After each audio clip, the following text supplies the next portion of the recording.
আপনি মঙ্গলবার দিন এক বালতি জল নেবেন, 500 গ্রাম মতো লবণ দোকান থেকে কিনে আনবেন।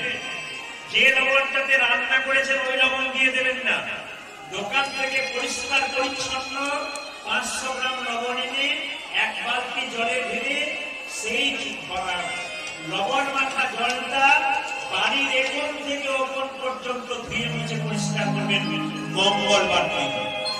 বিশেষ করে অলক্ষিত জায়গা কোথায় বলতো? অন্ধকার জায়গাগুলো, ছপ্পরের কোনায় অন্ধকার, প্রদীপের নিচে অন্ধকার, যে কোনো অন্ধকার জায়গাগুলোতে অলক্ষীর বাসা হয়। এই জন্য মঙ্গলবার দিন এক বালতি জল নিয়ে 500 গ্রাম লবণ কিনে ওই জল দিয়ে যদি গোটা বাড়িটাকে ধুয়ে মুছে পরিষ্কার করতে পারেন, আমি বলি নাই, জ্যোতিষ শাস্ত্র বলছে আপনার বাড়িতে অলক্ষী ঢোকার চান্স নয়।